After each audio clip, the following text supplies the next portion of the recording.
Hey guys, welcome back to my channel, and today we are doing a ranking of the palettes I bought in 2021. I didn't buy too many, but way more than I wanted to.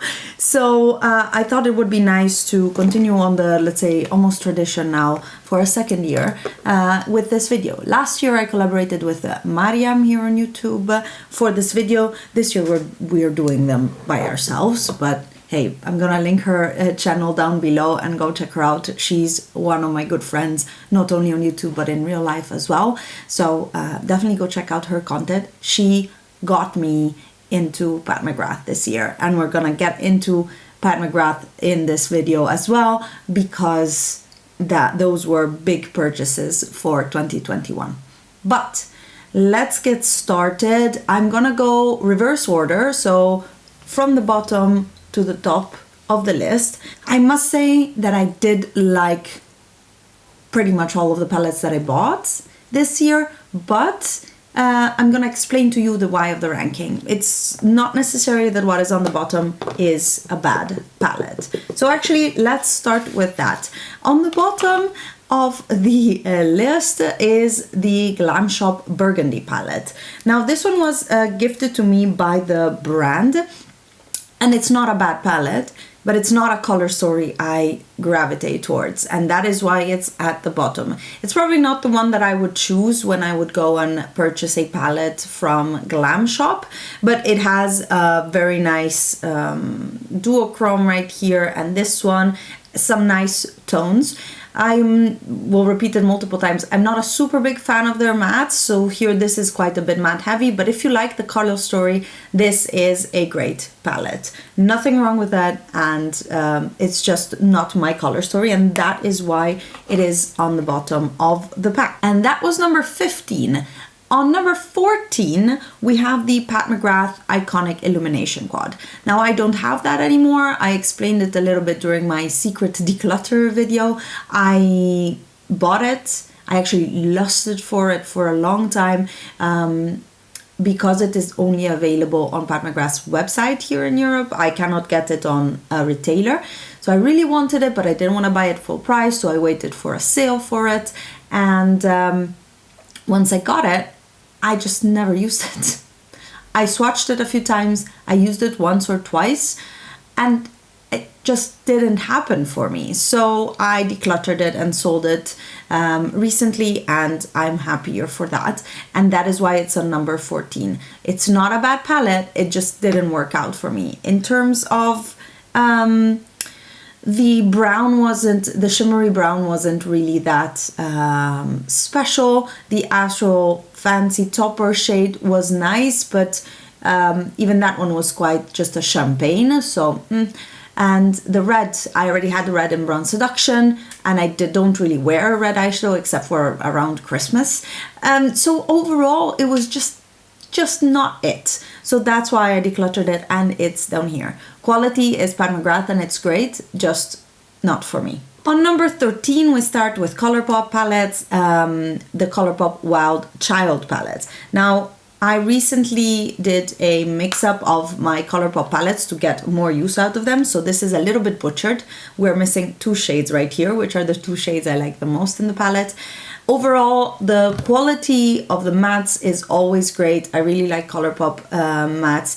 The shimmers are, I don't know, their normal shimmers are so-so, and then here you have a pressed glitter. This one up here was a more sparkly shimmery eyeshadow, and just again, so-so. The thing of this palette is that it's also a very deep palette, not for my skin tone probably, but I like to wear smoky looks. It reminds me a little bit of the Rust palette by Melt in terms of depth and tones. So overall, a good palette. I just never reached for it, and it is a little bit of a regret purchase, let's say. On paper, it should be perfect for me, but in reality, it is a little bit too deep, and therefore I don't use it often. On number 12, we have the It's a Mood palette by Colourpop.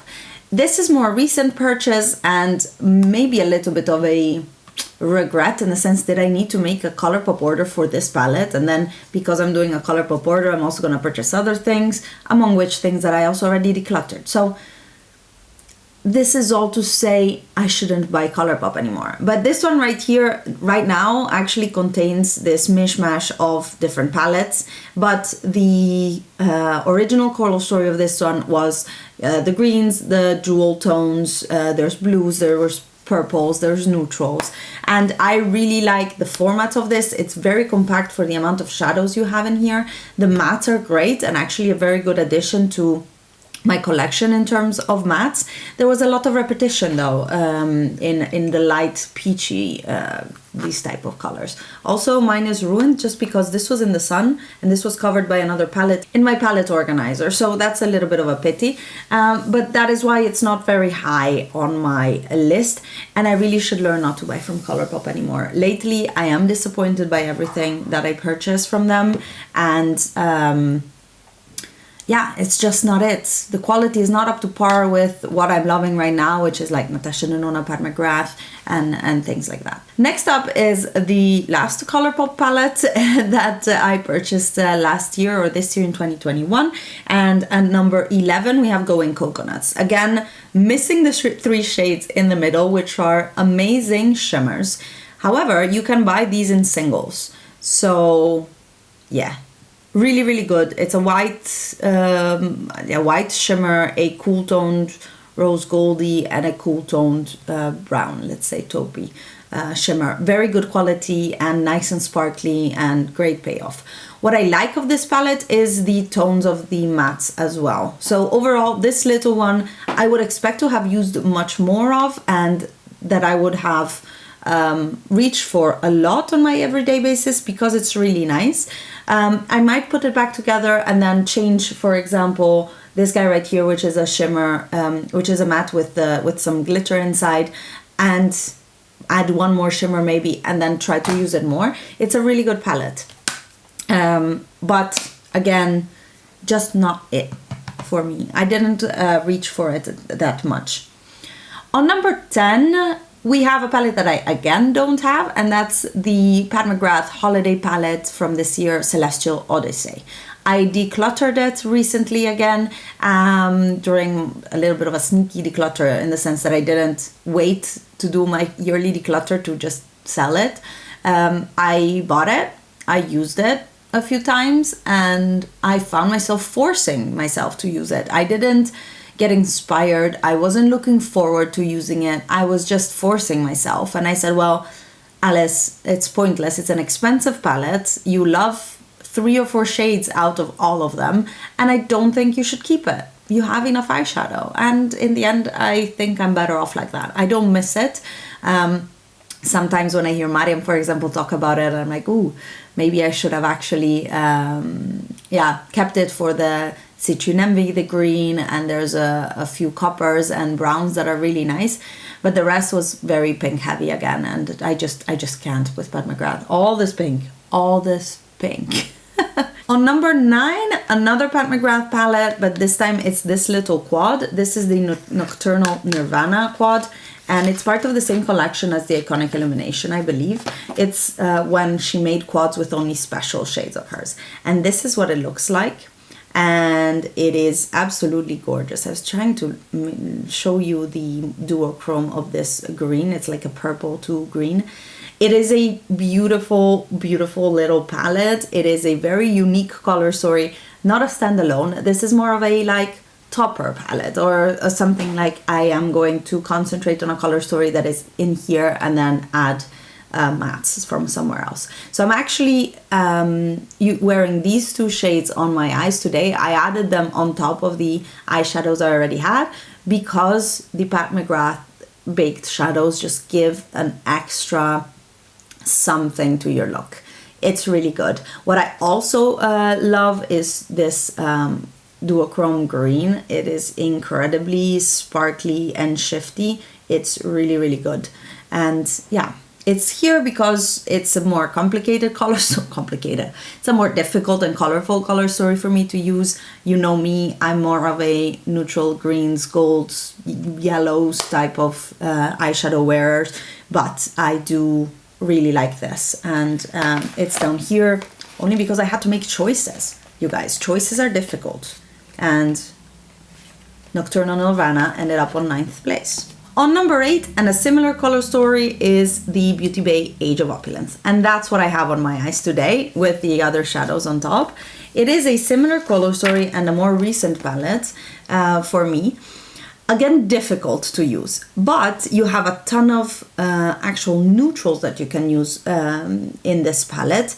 And then the right shade of teal, I have this one in my outer corner that gives the most of the color, and the right purples or berries, and the magenta and the deep burgundy, and I don't know.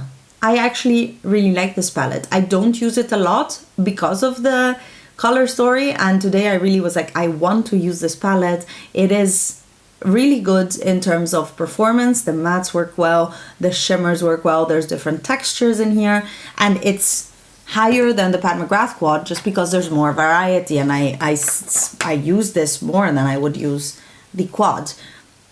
Quality wise, I mean, if you only need a purple, a teal, and a gold and a green, go for Pat McGrath, but this one gives you the full package. You can actually do a full look with it, and you get the mattes, so it's nice. On number 7, I got a little hate for putting this on the, let's say, almost chopping block during my declutter this month. It's the Glam Shop Camo palette.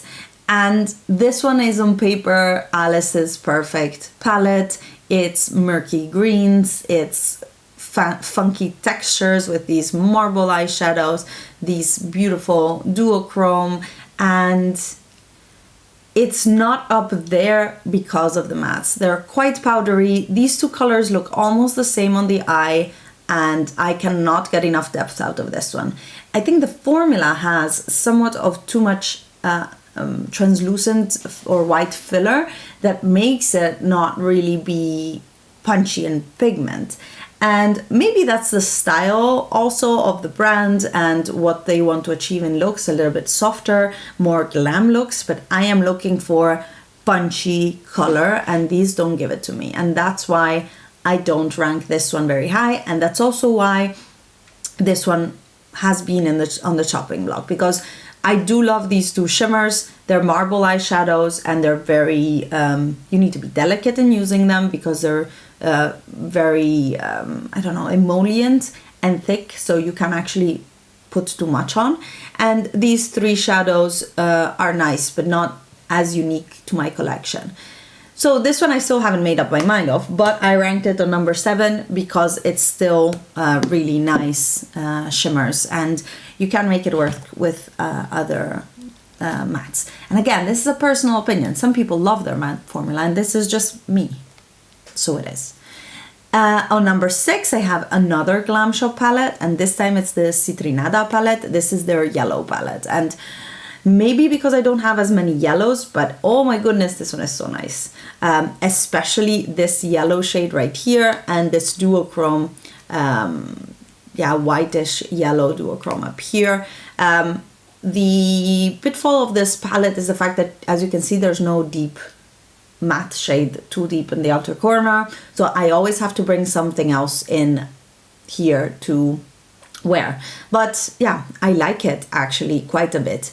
The mattes here, especially this yellow one, I try to use a lot. It's a bit powdery, so you have to insist a little bit in using it. It's not my favorite yellow matte shadow, but the shimmers in here are firm favorites, so that's why this one is on number 6. Great little palette, and I mean, I love Glam Shop. This year has been definitely a Glam Shop heavy year. Next up, a more recent purchase, and I'm putting the Lorac Pro Palette Noir on number 5 because I keep reaching for it. It's incredible.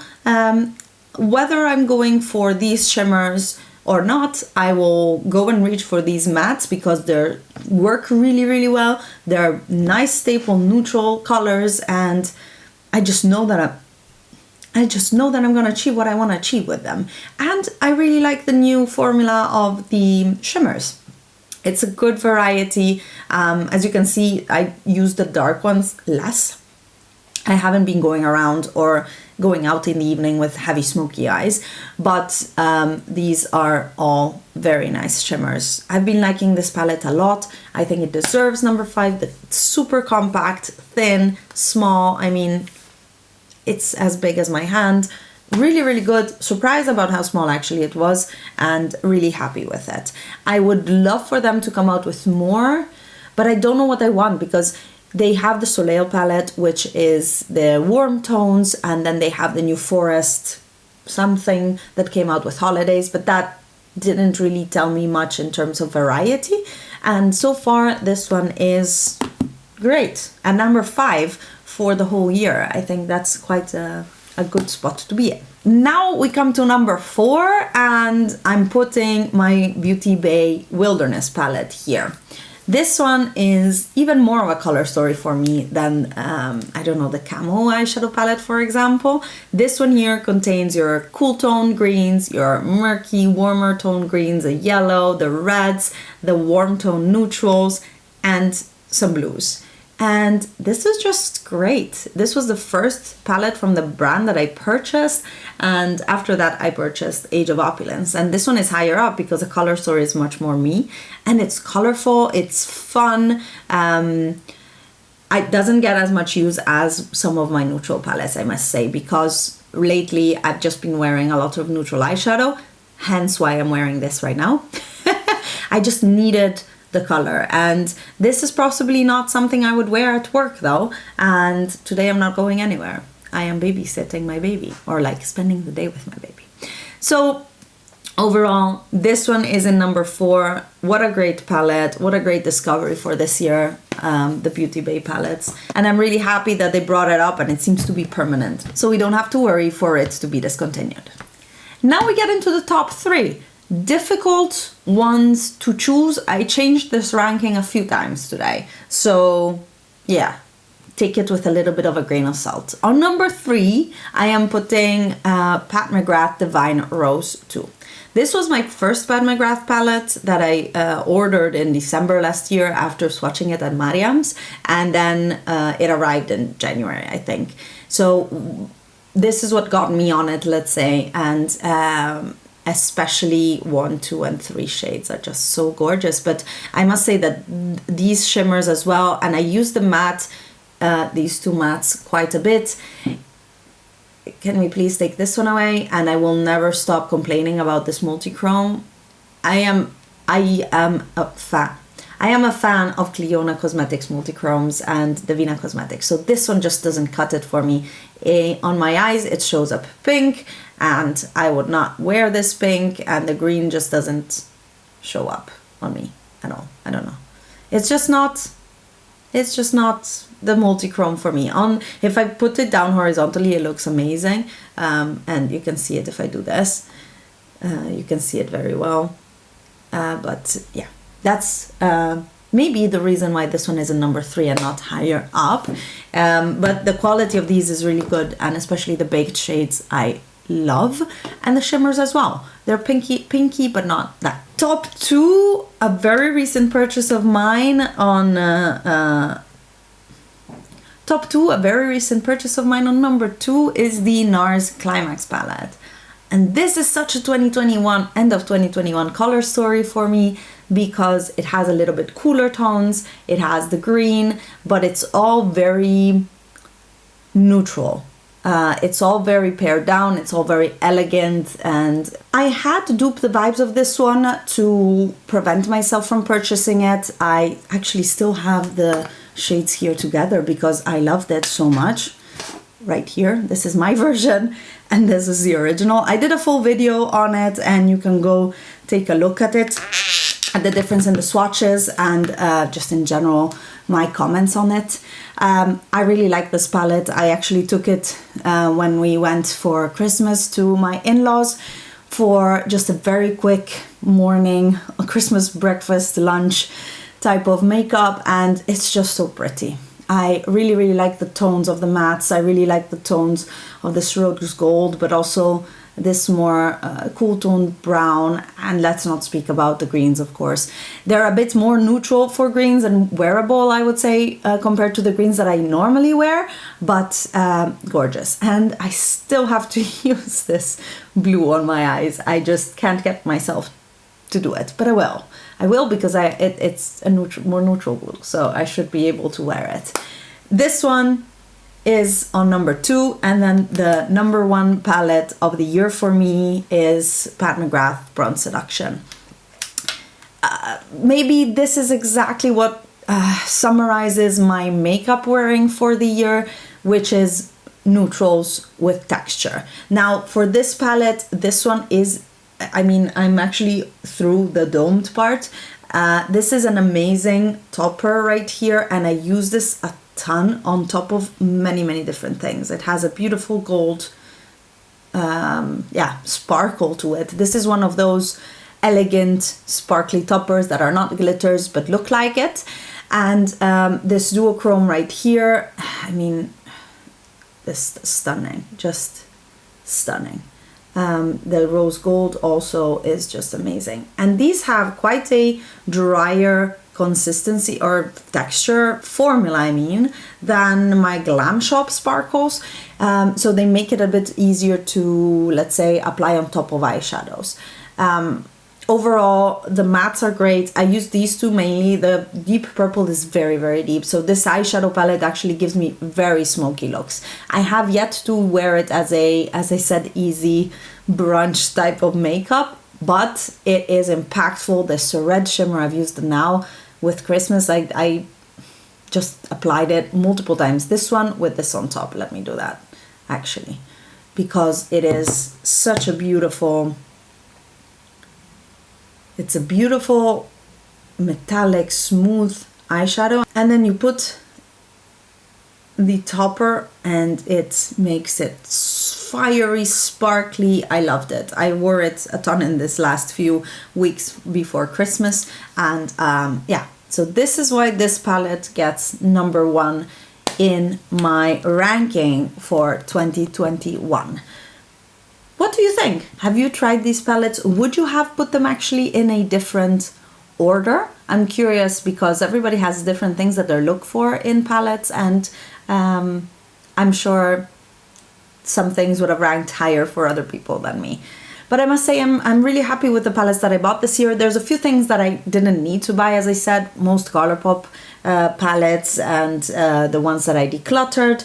But I'm happy with the ones that were discoveries for this year. And even the Pat McGrath palettes that are very expensive, I always and only purchase them with a discount. I never purchase them full price. So for me, they were around, what, 90 euros each. I want to say they're worth it. Not 90 euros worth it, but I love them and I'm happy I spent the money for them. Like that. Doesn't make sense, I guess. But this rounds up my end of the year marathon of videos. I hope you enjoyed. I am now going to start working for the new year. I want to do a makeup inventory, and that's gonna take me, I think, a whole day, just to look at all the makeup I have and how I moved my collection from last year to this year, what I added, what I took out, and at what numbers we are at. And together with that, I'm going to introduce my new project pan. We still need to discuss my budget, and I went over, we know that from my hauls, but I want to talk about what I bought and how much I spent and what I'm hoping to achieve next year. I don't know if I have goals next year yet. I haven't had the time to sit down and really think about it. I'm sure I will figure something out because it's good to have goals. And anyways, I love tracking these things. So I have my Excel sheets. I will be tracking my purchases. So we'll talk about that in videos coming up. I'm probably going to take a break after this one. And I hope you have a great change of the year. 2021 is over. 2022 is coming. Let's hope it will be good and not too bad, and I don't want to have expectations. that's about it. Thank you so much for watching. Thank you so much for being with me in 2021. And I hope we'll hang out some more next year. I'll see you in my next video. Bye guys.